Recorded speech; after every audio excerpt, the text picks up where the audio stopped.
ना टिके कहले ସାର୍ ମୋ ନାଁ ହେଉଛି ଦୀପକ କୁମାର ପଣ୍ଡା, ରାୟଗଡ଼ା ଜିଲ୍ଲା ଗୁଣପୁର ମୋ ଘର। अनुभूति आपण पाइछन्ती जगन्नाथଙ୍କର ନିଶ୍ଚିତ ଭାବରେ कौन हला ଅନୁଭୂତି ନିଶ୍ଚିତ ଭାବରେ ଜଗନ୍ନାଥଙ୍କର ଯେତେ କୋଟି ଭକ୍ତ ଅଛନ୍ତି ଏହି ଅନୁଭୂତି ବୋଧେ ବିରଳ ହୋଇପାରେ। କାରଣ ଯେତେବେଳେ ମୁଁ ଗୋଟେ ସାମ୍ବାଦିକତା କରେ, ମୁଁ ଯେତେବେଳେ ଖବର ପ୍ରସାରଣ ପାଇଁ ଯାଇଥିଲି ଆମ ଅଞ୍ଚଳର ଗୁମୁଡ଼ାର ଯିଏ ଜଗନ୍ନାଥଙ୍କର ଏମିତି ଭକ୍ତ, ସିଏ ମନ୍ଦିର ନିଜସ୍ୱ ଖର୍ଚ୍ଚରେ ତିଆରି କରିଥିଲେ। ତାଙ୍କର ସେଇ କାରୁକାର୍ଯ୍ୟ ବା ଯାହାକି ମନ୍ଦିର ପ୍ରସାର ପ୍ରଚାର କରିବା ପାଇଁ ମୁଁ ଯାଇଥିଲି। ତ ସେଦିନ ଯେତେବେଳେ ମୋର ସମ୍ପୂର୍ଣ୍ଣ ନ୍ୟୁଜ୍ କାର୍ଯ୍ୟକ୍ରମ ସରିଲା, ଜଗନ୍ନାଥ ମନ୍ଦିର ପ୍ରାଙ୍ଗଣରେ ବା ପାହାଚରେ ମୁଁ ଠିଆ ହେଇଥିଲି, ହଠାତ୍ ବର୍ଷା ମାଡ଼ି ଆସିଲା। କେହି ନଥିଲେ, ସେମାନେ ପଳେଇ ଯାଇଥିଲେ। ପରେ ପରେ ମୁଁ ଯେତେବେଳେ ମୋର ବ୍ୟାଗ୍ ପତ୍ର ବାନ୍ଧୁଥିଲି, ହଠାତ୍ ବର୍ଷା ମାଡ଼ି ଆସୁଥିଲା। ଏହି ସମୟରେ ମୁଁ ମନ୍ଦିର ଜଗନ୍ନାଥ ମନ୍ଦିର ମୁଖ୍ୟ ଦ୍ୱାରରେ ଯାଇକି ବସି ପଡ଼ିଲି।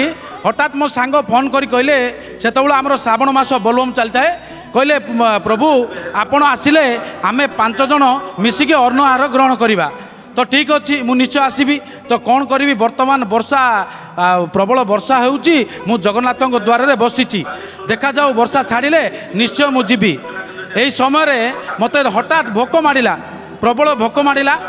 ମୁଁ ମନରେ ଭାବୁଥାଏ ପ୍ରବଳ ବର୍ଷା ହେଉଛି, ଭୋକ ହେଉଛି, ପ୍ରଭୁ ଜଗନ୍ନାଥ ମୁଁ କ'ଣ କରିବି?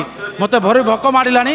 ସେପଟ ମୋତେ 5 ଜଣ ଜଗିଛନ୍ତି, ମୁଁ ଗଲେ ସେମାନଙ୍କ ସହିତ ମିଶିକି ମୁଁ ଅନ୍ନ ଗ୍ରହଣ କରିବି, ଏମାନେ ମିଳିମିଶି ଖାଇବୁ।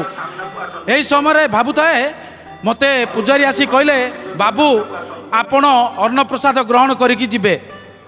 ତ ମୁଁ ଖୁସି ହେଇଗଲି, ଯାଉ ମୋ ଭୋକକୁ ବୋଧେ ଜଗନ୍ନାଥ ଶୁଣିଲେ।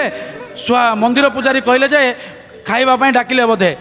ଏଥି ଭିତରେ ପୁଣି ମୋତେ ଫୋନ୍ ଆସିଲା, ପ୍ରଭୁ ଆପଣ ଆସିଲେ ଆମେ 5 ଜଣ ମିଶିକି ଭୋଜନ କରିବା। ଆରେ ଏପଟ ଜଗନ୍ନାଥଙ୍କର ପ୍ରସାଦ ମୋତେ ପୂଜାରୀ ଦେଉଛନ୍ତି, ସେପଟ ମୋତେ 5 ଜଣ ଜଗିଛନ୍ତି। ପ୍ରଭୁ ଏମିତି କାହିଁକି ଲୀଳା କରୁଛନ୍ତି? ମୋତେ କିଛି ବାଟ ଦିଅନ୍ତୁ। ଠିକ୍ ଏମିତି ହୋଇଥାଏ। ମୁଁ ପୂଜାରୀ କହିଲି, ମୁଁ ଆଉ ଜଗନ୍ନାଥ ପ୍ରସାଦ ଗ୍ରହଣ କରିବିନି, ମୁଁ ଯିବି 5 ଜଣ ଜଗିଛନ୍ତି ସେମାନଙ୍କ ପାଖକୁ।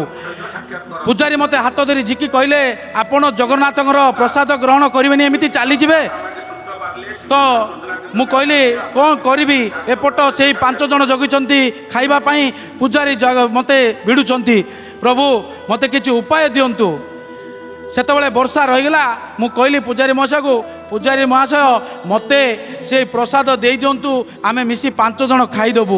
ଠିକ୍ ଅଛି କହି ସେ ତୁରନ୍ତ ଦୌଡ଼ି ଯାଇ ସେ ପାର୍ସଲକୁ ଧରିଲେ ବା ପ୍ରସାଦକୁ ବାନ୍ଧିକି ମୋତେ ଦେଇଦେଲେ। ମୁଁ ଗାଡ଼ିର ଡିକି ଭିତରେ ପ୍ରସାଦକୁ ରଖିକି ବା ମୋ ଆଗ ଯେଉଁ ରହିଥାଏ ଗାଡ଼ିର ଆଗରେ, ସେ ରଖିକି ଆସୁଥିଲି। ପୁଣି ଅଧା ବାଟରେ ପ୍ରବଳ ବର୍ଷା ହେଲା। ମୁଁ ସେଇ ଜାଗାରେ ଗଛ ମୂଳେ ରହିଗଲି। ଜଗନ୍ନାଥକୁ ଏତିକି କହିଲି, ସତରେ ତୁମେ ଜଗନ୍ନାଥ, ତୁମ ପ୍ରସାଦ ନେଇକି ମୁଁ ଯାଉଛି। ମୁଁ ମଧ୍ୟ ଭୋକିଲା ଅଛି, 5 ଜଣ ସେଠି ଜଗିଛନ୍ତି, ସେମାନଙ୍କ ସହିତ ମିଶିକି ଯଦି ମୁଁ ଗ୍ରହଣ କରିବି ଏବଂ ସ୍ୱଚକ୍ଷୁରେ ଯଦି ତୁମକୁ ମୁଁ ଦର୍ଶନ କରିବି, ତୁମେ ନିଶ୍ଚୟ ଏ ଧାରାପୃଷ୍ଠରେ ଜଗନ୍ନାଥ ଆବିର୍ଭାବ ଅଛ। ସେଇ ବର୍ଷାରେ ମୁଁ ତିନ୍ତି ଭିଜି ସେମାନଙ୍କ ଗହଣରେ ପହଞ୍ଚିଲି। ସେମାନେ ଭାବୁଥାନ୍ତି ଆଜି ଦୀପକ ପ୍ରଭୁ ଆସିବେ, ମିଶିକି ଆମେ ଯଦି ଜଗନ୍ନାଥଙ୍କଠୁ ପ୍ରସାଦ ଆଣିବା ଆମ ଅଞ୍ଚଳର ଜଗନ୍ନାଥ ମନ୍ଦିରରୁ, ତାହେଲେ ଭଲ ହୋଇଥାନ୍ତା। ଏଇଭଳି ଭାବୁଥିଲେ। ବର୍ଷା ତ ହେଉଛି, ସେମାନେ ଆଉ ଯାଇନାହାନ୍ତି। ମୁଁ ପହଞ୍ଚିଗଲି। ଆଉ ପହଞ୍ଚିବା କ୍ଷଣି ମୁଁ ପୁରା ଓଦାରେ ଭିଜି ଯାଇଛି। ସେମାନଙ୍କୁ କହିଲି, ଆଉ ବଡ଼ ଖୁସିର ବିଷୟ ଯେ ମୁଁ ମହାପ୍ରଭୁଙ୍କ ପ୍ରସାଦ ନେଇ ଆସିଛି। ସେମାନ ଉତ୍ସାହ କହିଲେ ନ ସରେ। ଯେତେବେଳେ ଆମେ ଖାଇବାକୁ ବସିଲୁ, ଆମ ପାଖରେ ଖଲି ନଥିଲା। କି ଭାବ କି ଯୋଗ, ସେମାନେ କହିଲେ ଯଦି ଖଲି ନାହିଁ ତାହେଲେ ଚାଲନ୍ତୁ କଦଳୀ ପତ୍ରରେ ଆଜି ଅନ୍ନପ୍ରସାଦ ଗ୍ରହଣ କରିବା। ସେମାନେ ଡିସ୍ପୋଜାଲ ଖଲିରେ ଖାଉଥିଲେ। କି ଭାଗ୍ୟ ହେଲା, ସେଦିନ କଦଳୀ ପତ୍ର ଆସିଲା, ଆମେ ଭୋଜନ କରିବାକୁ ବସିଲୁ। ମୋର ଲାଳସା ହେଇଗଲା ଯେ ମହାପ୍ରଭୁଙ୍କ ପ୍ରସାଦ ସେଇ ଡେକ୍ଚିରେ ପକାଇଦେବି, ମିଶିକି ଖାଇଦେବା। ତାପରେ ଭାବିଲି, ଅନ୍ନ ଯଦି ଆମେ ମିଶିକି ସେଥିରେ ଢାଳିଦେବା, ତାହେଲେ ଯଦି ବଳିଯିବ ମହାପ୍ରଭୁଙ୍କ ପ୍ରସାଦ ଅଇଁଠାଇ ନଷ୍ଟ ହୋଇଯିବ। ଗୋଟେ କାମ କରିବି, ମୋ ହାତ ମୁଠାରେ 5 ମୁଠାଏ ପକାଇ ସେମାନଙ୍କୁ ବାଣ୍ଟିଲି। ବହୁତ ଆନନ୍ଦର ସହିତ ଆମେ ପ୍ରସାଦ ସେବନ କରିଥିଲୁ। ପରବର୍ତ୍ତୀ ସମୟରେ ଯେତେବେଳେ ସେଇ ଖବର ପ୍ରସାରଣ ପାଇଁ ମୋ ଚ୍ୟାନେଲକୁ ମୁଁ ଦେଇଥିଲି, ମୋତେ ଫୋନ୍ ଆସିଲା, ଏହି ନ୍ୟୁଜ୍ ପଡ଼ିବନି। ତ ମୁଁ କାନ୍ଦି ଭାବିଲି, ଏତେ ବର୍ଷ ମୁଁ କାର୍ଯ୍ୟରେ ଥିଲି, ମୋ ଚ୍ୟାନେଲରେ ସେଇ ଖବର ପ୍ରସାରଣ ହେବନି।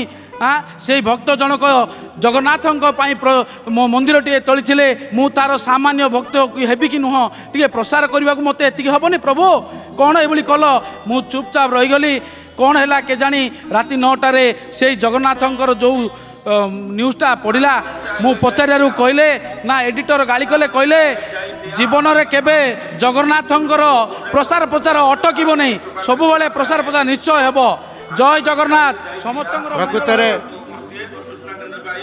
କର୍ମକ୍ଷେତ୍ରକୁ ନେଇ ଭଲ ଅନୁଭୂତିଟିଏ କହିଲେ ଆପଣ ଜୟ ଜଗନ୍ନାଥ ଟିଭି ଦେଖନ୍ତି ନିଶ୍ଚିତ ସାର୍ ମୁଁ ନିଶ୍ଚୟ ଫେସବୁକ୍ ମାଧ୍ୟମରେ ଦେଖେ ଆଉ ମୋତେ ବହୁତ ଖୁସି ଲାଗେ ମଧ୍ୟ ଆଜି ଆସିଛି ଜଗନ୍ନାଥ ଟିଭିରେ ମୁଁ ଦୁଷିବା ପାଇଁ ନାହିଁ ଏ ଅନୁଭୂତି ହିଁ କହୁଛି ବା ଯେତେ ସବୁ ଅନୁଭୂତି ଏ ଜଗନ୍ନାଥ ଟିଭିରେ ହେଉଛି ନିଶ୍ଚିତ ଭାବରେ ଜଗନ୍ନାଥଙ୍କର ମହିମା ରହିଛି ଏବଂ ଚିରଦିନ ପାଇଁ ରହିଥିବ ମଧ୍ୟ ବହୁତ ବହୁତ ଧନ୍ୟବାଦ ଜୟ ଜଗନ୍ନାଥ